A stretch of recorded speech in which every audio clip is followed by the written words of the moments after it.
안녕하십니까. 자유북한방송의 강석진입니다. 이 시간에는 우리 신동춘 박사님을 모시고 신 박사님께서 이제 발표하실 주제가 우한 바이러스로 중국은 망한다. 그리고 반중 탈중이 가속화된다는 이 내용을 가지시고 말씀해 주시겠는데요.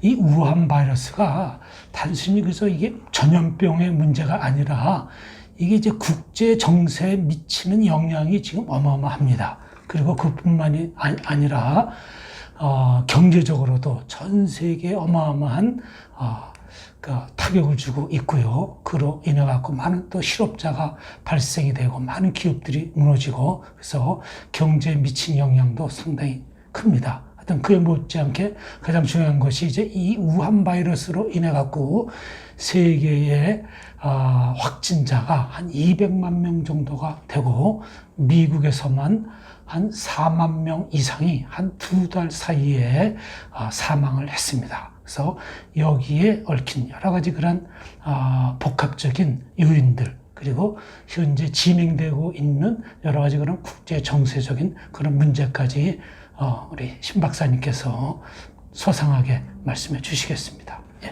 예, 안녕하십니까. 그 우한 바이러스가 단순히 그 국제적인 팬데믹의 문제를 떠나서 상당히 그 역사적 의미를 가지고 있습니다. 특히 그 미중 대결이 한창 진행되고 있는데 이 우한 바이러스가 중국에서 발생을 해서 미국이 그렇게 사상자를 많이 낸 거에 대해서는 굉장히 이것은 의미가 크다고 생각합니다. 그래서 제가 조금 역사를 거슬러 올라가서 우리 세계화 문제부터 더듬어서 올라가겠습니다. 사실 중국이 오늘날 이렇게 힘을 쓰게 된 것은 미국의 그 도움에 힘입은 바가 큽니다. 중국이 암흑 세계에서 아주 대학진 운동이니 문화대혁명 이때 암흑기였어요. 중국이라는 나라가. 그 다음에 소련이 그 세계 공산주의의 종주국이 돼 있었고 중국은 거기서 상당히 소련하고 갈등을 빚으면서 했을 때 그 당시에 미국은 소련이 워낙 강대하기 때문에 중국을 파트너로 끌어들여서 소련을 좀 제압하는 전략을 쓰게 됐죠. 그렇죠. 그러니까 이제 이 당시 미국이 중국을 국제 무대에 끌어들이기 이전까지만 하더라도 중국은 죽의 장막이다. 또 종이 호랑이다. 그랬었는데 미국에 의해서 중국이 이제 급속하게 변신되는 어떤 이제 계기가 주어지게 되죠. 키신저 보좌관이라는 사람이 국제정치학자였는데 아직도 지금 미국에서 영향력이 많습니다. 이 키신저라는 인물이 중국하고 핑퐁 외교를 펼쳤죠. 소위 탁구 선수단을 왔다 갔다 하면서 물론 탁구 실력이 미국이 중국한테는 되지 않지만 그걸 통해서 소위 화해 정책을 했고 그 결과적으로 대만이 유엔의 그 안전보장이사의 상임이사국이었는데 그것을 교체하고 중국이 상임이사국 자리를 차지한 것이니까 굉장히 세계 정치의 지각 변동이 일어난 것입니다.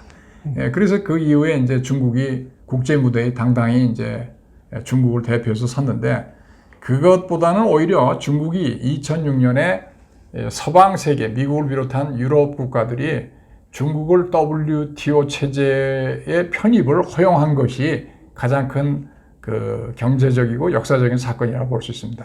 그 이후에 중국은 아시겠지만 저임금으로 해서 세계의 많은 기업들을 중국에 유치를 했어요. 그래서 거기서 세계 공장이라고 불렸죠. 이제 엄청난 흑자를 올렸습니다. 그래서 미국은 중국에서 최근에 연간 5천억 불 수입을 하고 1,000억 불 수입을 했으니까 한 10년 이상 거의 4천억 불 적자가 매번 났어요. 그래서 중국은 세계 공장화가 돼서 아시겠지만 저임금에 의한 국제 분업인데 이게 중국 기업이라는 게 전부 공산당에서 컨트롤하고 있기 때문에 이런 정책을 쓰고 또 이제 미국 내부에 또 사정이 좀 있었습니다. 미국 민주당과 소위 글로벌리스트라는 그 세계화 세력들이 이 아주 글로벌라이제이션이라는 그럴듯한 명분으로 해서 중국과 거래를 굉장히 확대를 했습니다. 그래서 중국의 미국의 민주당 사람들이 중국하고 거래를 촉진하고 지금 트럼프가 중국에게 관세 부과도 하고 하니까 민주당이 굉장히 불편한 그 심정을 감추지 못하고 있는데 이거는 어느 나라나 이 정치가 상당히 이제 복잡하다는 걸 의미합니다. 근데 2006년도에 미국이 중국을 갖다가 국제무역 질서 제도권 안에 끌어들인 데는 미국 나름대로 또 어떤 전략적인 그런 측면이 있었다고 합니다. 거기에 이제 가장 중요한 핵심적인 게 중국이 세계 무역 질서 안에 들어오게 되면은 중국이 이제 국내적으로 경기가 활성화되고 그렇게 되면 또 이제 중산층이 좀 많아지고 그러다 보면 중국 정치에 공산당 정치에 이게 영향을 줘서 중국의 민주화에 영향을 주게 될 거다 하는 그런 어떤 그 기대감과 그런 의도를 갖고 WTO에 끌어들였다는 그런 또 얘기도 있더라고요. 그게 가정이기도 한데 또 결과적으로 이제 환상으로 드러났는데요. 보통 이제 국민소득이 10,000불 이상 올라가면 국민들이 그 국가에 대해서 뭔가 목소리를 내고 싶어 하는 것이 역사적으로 존재하는 것인데 중국이 그 서방 세계가 중국의 체제에 대해서 근본적으로 인식을 잘 못한 거예요. 중국의 체제는 국가가 모든 그 개인이나 회사의 그 거래에 간섭을 하고 통제를 하기 때문에 그런 일이 발생을 못하고 오히려 소득이 올라가면 올라갈수록 공산당의 체제가 공산당이 개인의 목소리가 크는 것을 두려워해서 전부 하나하나를 이제는 뭐 사회 통제 시스템이라는 거에서 더욱이 지금 압박을 하고 있어서 서방이 의도하던 거는 하고는 완전히 거꾸로 가서 서방은 이제 이게 환상이었다. 우리가 잘못 생각했다. 이렇게 되는 겁니다. 중국은 서방에 기대하는 정반대로 도전을 하기 시작했습니다. 미국 중심의 기존 세계 질서에 도전했는데 이거를 미국에서는 문명 간의 충돌로 보고 있습니다. 그러니까 이게 뭐 호랑이를 키우는 격이 되어버렸네. 그렇습니다. 왜냐하면 선의로 자유민주주의가 될 것으로 좀 기대를 했는데 전혀 그게 아니라 그 가부장적인 권위주의 또는 전체주의적인 질서를 계속해서 세계에 강요를 하는 것이고 미국 서방 국가는 원래 자유민주주의니까 그걸 지키려고 하니까 문명 간의 충돌로 해서 이것은 서로 양보나 타협이 할 수 없는 것으로 없는 성질의 이 충돌로 지금 빚어지는 것이죠. 그러니까 이제 소련이 91년도에 이제 패망한 이후에 미국한테 새로운 경쟁 국가 체제가 다시 새롭게 등장한 거나 마찬가지겠네요. 예, 미국이 너무 중국을 많이 키워준 것이죠. 결국 이제 그래서 중국은 이제 시진핑 체제가 되면서 중국몽이라는 걸 발표했어요. 중국의 꿈, 중국의 옛날에 고시의 시대 진나라 뭐 화려한 거 많잖아. 진나라, 한나라, 뭐 당, 원, 명, 청 뭐 이런 그 당시 세계 제국이었는데 그걸 다시 부활하자는 거예요. 쉽게 얘기하면. 미국이 지금 패권 국가니까 미국을 꺾지 않으면 자기들이 1등 국가가 절대로 못 되니까 군사 굴기니 화해 등 IT 제조 굴기로서 아주 도전장을 내기 될 거고 이걸 이제 지리적으로 하면 중국이 중동에서 주로 원유를 수입을 해야 되기 때문에 그 원유 수송로를 잘 확보를 해야 되는데 지금은 미국의 항공모함이 곳곳에 다 지키고 있는 거예요. 그러니까 중국이 안전하게 그 원유 수송을 하려면 항구를 확보를 하지 않으면 안 되고 그 항구를 확보하게 한 것이 소위 해상 실크로드 1대1로 해요. 그것도. 그렇죠. 그다음에 육지에서는 이제 파이프라인이나 고속철도로 해서 유럽으로 이제 가려고 하는 것이고. 근데 이 1대1로가 대상국을 결국 빚을 줘서 인프라를 건설하고 사실 공사는 다 중국 업체가 하면서 결국은 중국의 차관을 깊숙이 해서 빚쟁이로 만드는 그러니까 1대1로에 관련된 국가들이 오히려 중국에 이제 속국화되는 그런 현상을 낳게 된 거네요. 이게 문제죠. 그러니까 중국의 선이라는 건 없고 상대방을 죽이고 자기한테 무릎을 꿇리면서 세계 지배를 하겠다는 것이 문제죠. 그래서 이제 가장 직접적인 거는 중국의 그 앞에 밑에 있는 남중국해를 완전히 우선 석권하겠다 하는 얘기예요. 그래서 그 말도 안 되는 구단선론, 그 넓은 남중국해가 중국이 90% 영유권이 있다는 주장이에요. 이게 물론 국제중재재판소에서는 역사적으로 법적으로 근거가 없다고 판시가 됐지만 최근에 이 베트남 선박을 들이받아서 침몰을 시켜버렸어요. 그래서 이제 또 필리핀 이 사람들이 이걸 구해줬는데 그러면서 이게 이 코로나의 팬데믹을 이용해서 오히려 서방 국가들이 그 국내의 그 전염병 예방에 전념하고 있는 순간을 이용해서 남중국해에 대한 지배권을 더욱 강화하고 있어요. 그래서 베트남, 필리핀, 말레이시아, 싱가포르, 인도네시아는 지금 굉장히 남중국해에서 첨예한 대립을 하고 있기 때문에 반중 전선을 형성을 하게 된 겁니다. 네, 그래서 이제 이제는 중국을 대항해서 이제 이게 연대 시스템으로 나가는 거네요. 예. 최근에 이제 화웨이가 가장 문제가 되고 있어요. 화웨이라고 하는 거는 통신 장비 회사인데 이게 이제 상대국에 이제 화웨이를 값싸게 이제 팔면은 그거를 하면은 거기 그 국가의 데이터가 화웨이 장비를 통해서 중국으로 다 흘러간다는 거예요. 이게 이제 백도어라고 하는데 그래서 미국 그 정보 당국의 윌리엄 에바니아라는 사람은 화웨이 하나가 문제가 아니고 화웨이가 사라진다고 해도 똑같은 것들이 계속 나타난다 이게야. 통신 거기서는. 중국은 왜냐하면 국영기업이기 때문에 어떻게든 그런 목적을 달성하려고 하는 것이고 그것이 우리가 직면하고 있는 위협이다라고 이제 정의를 한 겁니다. 더군다나 이제 이 중국은 말이죠. 역설적으로 공자학원을 해외에 뭐 수천 수만 개를 운영하고 있어요. 미국의 각 도시마다 공자학원이라는 걸 다 설립을 했는데 그 대학 내에 그런 그렇죠. 대학 내 지식인들이 하는데 이 공산주의 사상을 전파하는 건데 자 원래 공자가 공산주의입니까 아닙니까? 유교잖아요. 그 문화혁명 시대에 비림 비공 운동이 있었어요. 비림은 림파오를 비판하고 림표 국방장관, 공은 공자를 비판하는 거예요. 낡은 사상이라고 한 것을 갖다가 지금은 아주 공산주의를 은폐하기 위해서 공자라는 그 브랜드를 내세워서 마치 뭐 유교의 그 좋은 거를 전파하는 것들이 전혀 그게 아니고요. 이게 공자를 위장한 공산주의를 전파하는 기관이에요. 컨퓨셔스 인스티튜트라고 합니다. 그래서 이제 그리고 또 이제 중국이 많은 해외 유학생도 있죠. 주재원들 있죠. 교포도 있죠. 또 우리나라 같으면 조선족이 있는데 이게 전부 대상국 정치에 깊숙이 관여를 하는데 이게 공산당 지령을 받고 SNS 침투를 한다든지 댓글을 한다든지 하는 그 선거 공작에도 지금 이용을 당하고 있는 거예요. 문제는. 예를 들어서 미국의 많은 그 공자 학원들이 단순히 이제 학문 도덕적인 문화 매체로 사용하는 게 아니라 이게 어떤 정치적인 영향을 주고자 하는 그런 깊숙한 어떤 그 불순한 의도도 있는 거네요. 의도가 있는 정도가 아니라 지금 그렇게 하고 있어서 미국이 전부 이제 이거를 축출하고 있는 단계인데 그 정도가 문제가 아니라 이 모든 그 이면에 가장 직접적인 영향을 미친 건 돈입니다. 그러면 공자학원을 통해서 중국이 어떤 기금을 어떤 미국의 학자한테 줬다 이게야.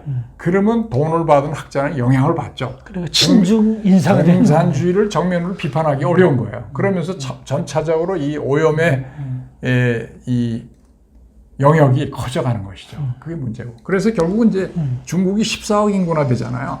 그런 중국의 14억 인구가 세계에 이런 식으로 깔리다 보면 이게 바로 현대판 인해전술이에요. 우리나라 6.25 때 인해전술로 정말 어마어마한 일이 있었는데 인해전술로 중국의 공산주의 전체주의로 자유화 이미 돼 있는 세계 질서를 변경하려고 시도하는 겁니다. 이게 중국 시스템으로 만들겠다는 거예요. 그러면 중국의 전체주의 질서 속에 세계가 들어가는 걸 의미하는 저게 것이죠. 뭐 공산주의 수출이네요. 네. 지난날 그 소련이 그랬던 것처럼. 그렇습니다. 그러면 이러한 악의 원칙, 중국의 그 인민들, 중국의 국민들은 오랫동안 공산주의에 길들여 있어서 사실은 그냥 거의 공산당의 말을 들을 수밖에 없는 거예요. 다 공산당에 어떻게 보면 요원화가 돼 있는 거예요. 그러면 이게 핵심은 약 9천만 명으로 보는 중국 공산당원, 그 다음에 인민해방군이 이 악의 원천이라고 볼 수 있죠. 그럼 이제 제가 얘기한 대로 중국 인민은 공산당이 노예화가 돼서 왜 그러냐면 일생을 통해서 세뇌가 돼 있거든요. 중국에도 제가 몇 년 전에 가보면 구호 정치가 난무해요. 무슨 뭐를 하자. 그게 공산당에 충성하는 생활로서 일생 동안 자리 잡는 거예요. 비판 의식을 마비시키고 그다음에 언론을 철저히 통제해서 획일적인 생활을 강요하죠. 중국 공산당이 한마디 하면 네티즌들이 벌떼처럼 일어나서 거기에 동조를 하고 하는 게 중국의 이번에 그 우한 그 바이러스 사태를 보더라도 중국이 얼마나 인민들을 백성들을 통제하고 감시하고 오히려 그런 우한 바이러스라는 그 위기를 통해서 정권을 더욱더 견고히 하고자 하는 그런 또 전략으로 악용하고 있다는 걸 이번에 또 그러니까 중국의 인민들이라는 게 개인의 어떤 존엄성이랄지 자유라는 거는 전혀 고려 대상이 아니고 중국 공산당의 세계 그 국가의 장악과 세계 재패라는 그 목적을 위해서 모든 것이 다 희생이 되고 있는 것이고 결국은 이게 문제가 되는 거는 도덕적이 아니라는 거, 또 인륜에 반한다는 거, 또 인권에 반한다는 거 하는 이런 식으로 국가 운영을 하기 때문에 문제가 된다는 거죠. 그래서 이제 바로 이러한 중국의 전체주의로 세계를 지배하려는 이러한 정책에 도전장과 함께 브레이크를 건 게 트럼프 대통령입니다. 우리가 트럼프 대통령을 뭐 거칠고 쇼적인 지질이 너무 많다고 해서 굉장히 비판이 많이 많지만 트럼프가 아니면 이러한 그 반중 정책을 감히 할 수가 없었어요. 네. 그 오바마 정부 때도 이제 그런 거에 대해서 좀 문제는 제기했지만 그렇게 적극적이고 구체화하지 않았었죠. 그런데 이제 트럼프가 등장하면서 이제 그 무역 협정이라든지 그런 문제, 그다음에 뭐 중국의 인권 문제라든지 이걸 갖다 완전히 가시화하고 이거 국제 공론화하면서 중국에 이제 칼을 들이댄 거가 아닌가. 또 트럼프가 대통령 되기 전에 또 되면서 미국 자기가 읽은 책을 소개하는 가운데 중국에 관한 책들이 가장 많아요. 손자병법을 비롯해서 예, 뭐 굉장히 그 트럼프가 단순히 이렇게 그냥 임기응변식으로 정책을 한 게 아니라 많은 공부와 또 참모진들을 전부 중국을 이미 분석하고 중국한테 어떻게 해야 된다는 사람, 대표적으로 피터 나바로라는 사람을 그 보좌관으로 들여서 반중 정책을 하기 시작했습니다. 그래 이제 미국이 중국을 전면 견제를 시작을 했고 또 중국 경제를 체계적으로 붕괴시키기로 이미 결정을 했습니다. 왜냐하면 트럼프하고 이 펜스 대통령은 사회주의, 반사회주의 그 이념이 누구보다도 강합니다. 사회주의는 인민들을 패망시킨다, 인민들을 타락시킨다는 게 이 사람들의 확실한 신념입니다. 그래서 중국 분열 등 이미 현대판 중화제국이죠. 이게 중화제국을 패망하기로 여러 가지 전략을 해서 포위 전략을 하고 있습니다. 그래서 이제 미국 내에서 아까 말씀드린 소위 글로벌리스트, 뭐 국가가 필요 없고 세계가 그냥 강자끼리 서로 결탁을 해서 세계를 지배하는 이런 세력들이에요. 어떻게 보면 유엔 기구도 약간 이런 거하고 비슷해요. 네. 그러니까 이제 국가주의가 인류 문명사에 네네. 이 제국이 출현하고 제국주의가 그 시대마다 쭉 있어 온 것처럼 지금 이 21세기에도 일종의 이 제국주의네, 공산 제국주의, 제국주의죠. 민주 자본주의 제국주의, 중국의 이게 지금 충돌하는 거예요. CCTV를 보면 제일 많이 보여주는 게 청나라 제국이 그 팽창하고 그때 황제들 나오는 거예요. 그리고 재밌잖아요. 뭐 공산주의는 그런 그 봉건주의를 반대한다고 하면서 오히려 제국주의는 어마어마하게 모방을 하고 따라하는 거예요. 청나라 전성기가 옹정제, 걸륭제, 강희제 그 3대 황제 때인데 그때 뭐 8기군이 영토 확장, 청나라가 중국의 영토를 가장 많이 돼서 대만도 복속시키고요. 뭐 티베트, 신장, 위구르 다 그때 다 영토를 가장해서 가장 전성기 이르렀어요. 청나라 때. 이거를 지금 현대 중국이 다시 한번 그 제국을 완전하게 재현을 지금 하고 싶은 겁니다. 그래서 미국의 이런 그 글로벌리스트, 딥 스테이트는 워싱턴의 노 정객들을 의미해요. 맨날 거기서 앉아가지고 자기들 이익을 위해서 하는 것이죠. 모든 세계 정치인들이 요즘에 어떤 국민과 국가의 이익을 보다는 자기들의 기득권을 지키는데 이 정치가 쓰여지고 있는 거에 대해서 저도 개탄을 금치 못하고 이것이 현대 정치의 가장 문제예요. 정치꾼이 돼가는 거예요. 그 다음에 귀족 정치인이에요. 전부. 국민의 일상생활과 관계없이 자기들끼리 이익을 옹호하고 지키는 거죠. 예. 그래 뭐 트럼프를 이렇게 해서 트럼프가 이런 정책을 하는데도 탄핵을 시도를 했었잖아요. 예. 그러니까 얼마나 이게 집요하게 트럼프가 들었으면서부터 러시아하고 유착이 됐다고 공격을 하기 시작했는데 지금 밝혀진 거는 오히려 이쪽 민주당 진영이 러시아하고 유착이 더 있었다. 이렇게 지금 밝혀지고 있어요. 네. 자, 그러면 이제 직접적으로 그러면 우한 바이러스 팬데믹이라는 걸 통해서 중국이 이제 망조로 가고 있다는 걸 제가 말씀을 드리겠는데 이게 지금 이제까지 반중 기운이 굉장히 높아가고 있는데 이제는 돌이킬 수 없는 반중 탈중의 결정적 사건이 되고 만 것이 이번에 우한 바이러스입니다.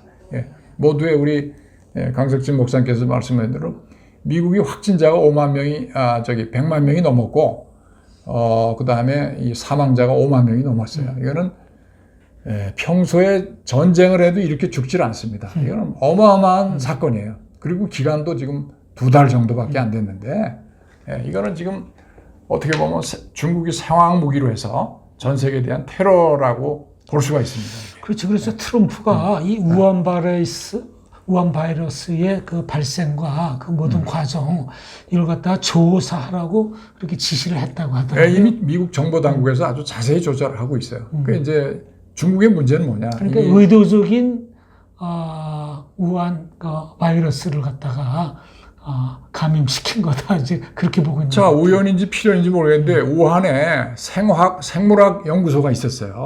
여기서 잘못 건드려서 그것이 유출이 됐다. 뭐 누구는 더러운 시장에서 뭐 천상각 같은 동물로 이렇게 전파가 됐다는데 그거는 사실이 아니라는 것이 좀 유력합니다. 어쨌든 중국의 가장 해독은 이번에 그 바이러스 발생 초기에 은폐를 했어요. 한 2달 동안. 그 다음에 정보 고발자 이월량 의사를 뭐 거의 죽게 했고 완전히 우한의 그 아파트 촌을 다 그냥 전부 폐쇄를 해버렸죠. 나가지도 못하게 했어요. 그러니까 인권 탄압. 그 다음에 WTO가 중국하고 엄청나게 유착이 돼서 트럼프는 급기야 WHO에 대한 예산 집행을 중단하기로 했습니다. 이게 엄청난 사건이에요.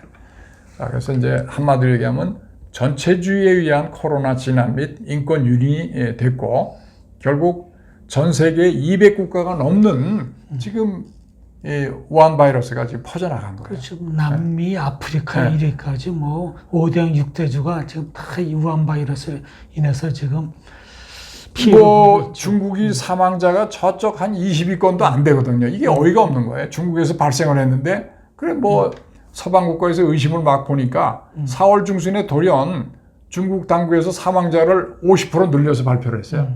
도대체가 과거에 누락이 됐다고 하면서 그런 통계가 다 엉터리라는 얘기예요. 그렇죠. 중국에서 공식 발표한 중국의 우한 바이러스로 인해서 사망자가 뭐 4,000명인가 뭐 얼마라고 했는데 근데 그 최근에 그 어떤 자료를 보니까요. 우한이라는 그 지역에 화장터가 뭐 7개인가 이렇게 있는데 그 당시에 화장된 시신 처리가 7만 개가 넘는다고 하더라고요. 그러니 뭐 중국 당국에서 우한 바이러스로 인해서 사망한 사망자 수를 굉장히 많이 축소했다는 것을 그 자료를 통해서 우리가 또 볼 수 있죠. 트럼프가 기자회견에서 중국이 미국보다는 사망자가 더 많다고 확신한다 이렇게 얘기를 했어요. 그다음에 미국의 어떤 학자가 분석한 바에 의하면 중국이 우한에서 나온 사람 뭐 해서 최소한 290만 명이 될 거다 확진자가 이렇게 지금 분석을 하고 있는데 전혀 지금 숫자가 맞질 않잖아요. 자, 그다음에 이제 초기에 이란, 이태리, 한국 등 친중 국가가 상당히 피해가 많았다 하는 것도 사실이고 어쨌든 투명성, 진실성이 결여되고 기만적 사고 및 행태를 보인 것이 이번에 중국 당국이라고 볼 수 있습니다. 그리고 이제 트럼프가 이제 중공 바이러스라고 명명을 했어요. 중국에서 발생했으니까 중국 바이러스다니 이게. 미국민이 전쟁 이상으로 엄청난 사명을 했어요. 그래서 미국의 내셔널 리뷰라는 그 신문에서는 중국의 모든 자료를 역추적하면 우한 바이러스 연구소로 이것이 수렴을 한다. 거기서 발생을 한다라는 거예요. 여기에 대해서 이제 중국이 또 반박하는 어떤 의사를 통해서 얘기하기도 하고 또 그 환구시보? 환구시보인가 거기를 통해서도 또 오히려 미국이 이번 그 우한 바이러스의 발생국이다.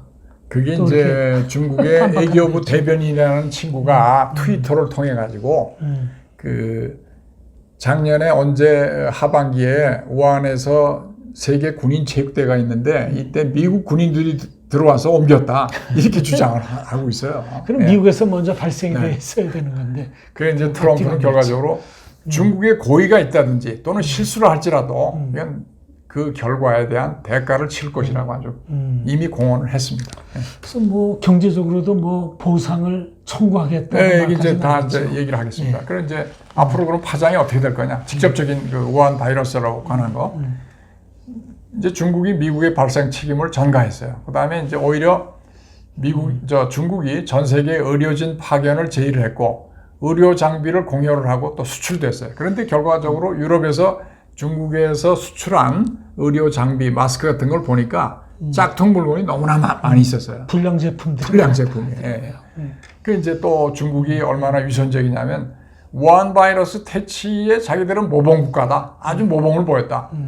예, 그렇게 선전을 했어요. 세계국가. 이걸 통해서 세계 지배를 오히려 가속하겠다는 의도가 드러났고 이 와중에 남중국해 지배력 강화 또 시도를 했어요. 아까 모두에 말씀드린 것처럼 베트남 어선을 전복시켰어요. 또 거기에 있는 조그만 섬에 매립 공사를 또 가속하고 있어요. 이게 뭐 그다음에 중국이 한국의 마스크를 제품을 수입 후에 다시 그걸 미국 같은 데 역수출을 했습니다. 이게 사실입니다. 그다음에 광저우 등에서 아프리카인에 대한 차별 박해가 있었어요. 그래서 이제 아프리카 사람들이 반중 정서가 지금 엄청나게 이제 폭증을 하고 있어요. 중국의 위선적 행태를 보니까 세계인들이 중국을 그냥 장사하는 국가 정도로 알고 뭐 별로 좋은 인상은 안 갖지만 이번에는 직접적인 충격을 받았습니다. 그래서 또 중국 내부에서도 지식인들이라는 사람들은 많은 자각이 있고 공산당 비판이 지금 계속해서 늘어나고 있는 그런 상태입니다. 자, 그런데 이제 조금 유식한 말을 하겠습니다. 디커플링이라는 거는 커플링은 뭐죠? 둘이 짝지어서 가는 게 커플이잖아요. 그럼 디커플링은 짝에서 이탈하겠다는 게 분리하겠다는 게 디커플링이에요. 예.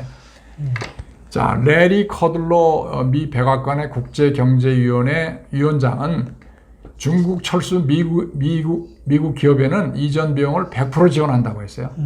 그다음에 중국의 대미 수출의 60%는 애자 기업의 생산 제품이니까 이런 기업들이 철수를 하게 되면 중국에서 미국한테 가는 수출품이라는 건 대폭 감소한다고 봐야죠. 그다음에 일본 기업의 탈중국 지원 예산이 2조 6,700억 원. 네. 그다음에 영국의 존슨 총리도 화해의 5G 통신 인프라를 재검토한다고 했어요. 존슨 총리 아시죠? 이번에 이거 코로나 확진이 돼가지고 병원 갔다가 죽다 살아났어요. 우선 뭐 살긴 살았지만. 그다음에 이게 그래서 이제는 이번에 교훈이 뭐예요? 직접적인. 그 막상 바이러스 방지하는 의료 장비나 마스크 같은 게 국가적으로 다 자급자족을 해야 되는데 또 중국에도 다 원료로 의존하고 있어서 그게 오히려 중국에 코가 끼어 있었어요. 그렇죠. 그러니 안 되겠다 이게야. 자국 우선주의. 우리가 이런 의료 장비 같은 거는 다 자체가 확보를 하고 있어야 되겠다는 게 있고 그래서 보호주의 강화, 글로벌리즘이 퇴조하게 되는 것이죠. 그 다음에 EU는 또 뭐냐면 EU가 또 EU 조약의 기초가 된 게 쉔겐 조약인데 이거는 국경을 거의 다 터놓는 거예요. 유럽에 가면은 EU는 알겠지만 그 비자가 없습니다. 그 국가 간에 전부 자유롭게 그냥 들락날락거려요. 이것 때문에 EU가 코로나가 확산이 엄청 된다는 거예요. 그러니까 EU도 이게 다국적주의거든요. 어떻게 보면 세계화. 이것도 굉장히 약화가 예상이 되고 있어요. 그다음에 중국으로부터 이제 디커플링, 그 기업이 나간다든지 중국으로부터 자꾸 탈중국하는 현상이 가속화되고 이제 생산 기지를 베트남, 인도 등으로 이동한다고 지금 합니다. 이렇게 되면 이제 중국이 큰 경제적으로, 산업적으로, 정치적으로 상당히 이제 위기에 이제 처하게 될 것 같아요. 인도가 가장 아마 여기에 수혜가 될 것 같아요. 인도는 이제 이미 인도 태평양 전략에서 미국하고 지금 거의 동맹 수준의 그런 협력을 지금 맺고 있어요. 그러니까 인도가 또 뭐 한 13억, 14억 되거든요. 중국을 견제할 수 있는 이 전진 기지라고 보는 거죠. 인도를 전략적으로. 그 다음에 이제 중국을 제외한 자유진영 중심의 거래 및 무역, 중국을 왕따시키겠다 그 얘기예요. 그 다음에 아까 얘기한 대로 아프리카 국가들이 광저우에서 엄청나게 차별 대우를 받고 그래서 이제 중국에 대한 이제 빚이 많아요. 그러면 이제 배째라고 안 갚겠다는 거예요. 그러면 중국은 1대1로에 대해서 어마어마한 타격을 입게 돼 있습니다. 중국이 1대1로에 관여된 나라들한테 외채를 많이 빌려줬죠. 그렇죠. 근데 그 이자율이 굉장히 높다고 하더라고요. 굉장히 높죠. 4%에서 6%라고 하는데 이 우한 바이러스 이게 이제 세계 경제를 갖다가 이게 완전히 침체시키니까 갚을 능력이 안 돼서 못 갚는다고. 옛날 샤일록 같은 고리대금업자 같은 일을 지금 하고 있어요. 그죠? 그래서 이제 아까 얘기했지만 의료 등 국가주의가 강화된다는 거예요. 미국이 중국의 개인 방역 장비의 2분의 1, 의료용 마스크의 70%를 의존을 했는데 공급 중단해 버렸어요. 중국에서. 그러니까 뭐 엄청난 타격이죠. 얼마나 열을 받겠습니까?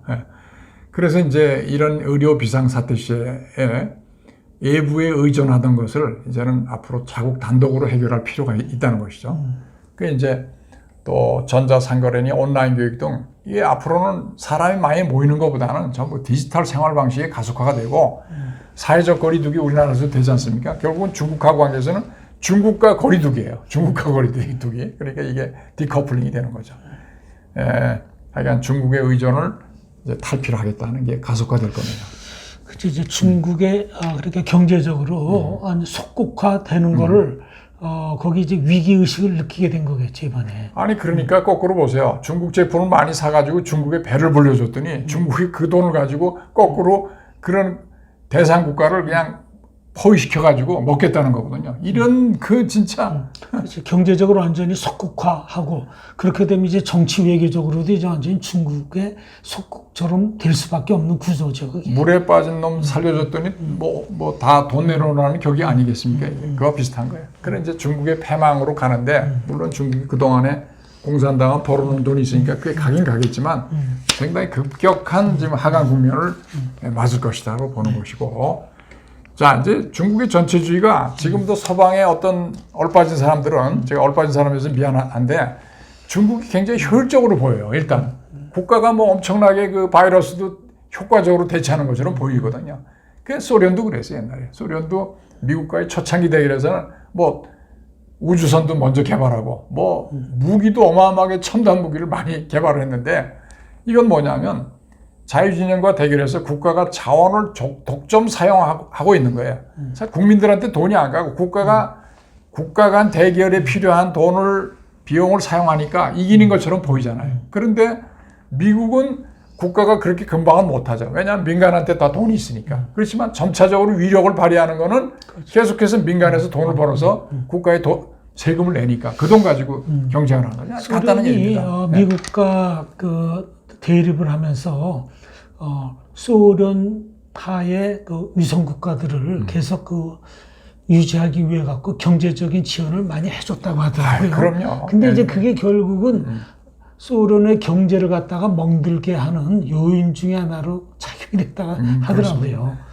그 소련 체제를 유지하기 위해서 그 자기들이 직접 소련하고 관계없는 비용들을 소련의 대제국을 유지하기 위해서 어마어마하게 쓴 거예요. 결국 이제 자원을 낭비하는 거잖아요. 인민들 생활에 관계없는 자원을 낭비하고 서방의 민간주도 경제와 경쟁에서는 패배할 운명이에요.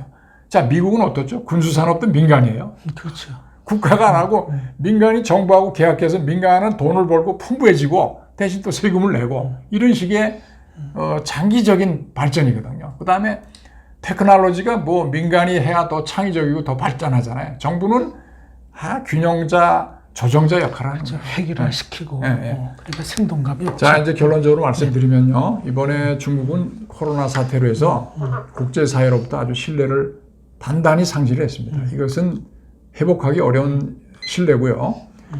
독일에서 최대 부수를 발행하는 그 일간지 빌트라는 잡지는 시진핑 중국 국가 주석에게 코로나19 우한 바이러스가 당신의 정치적 멸망을 의미할 것이라고 공개 비판을 했고 전 세계적으로 이제 앞으로 중국 붕괴도 가속화되고 있습니다. 그래서 우리도 이런 세계적인 정세 속에서 어떻게 가야 될 건가를 정말 성찰을 하고 궤도 수정이 필요하면 정말 해야 됩니다. 지금. 네.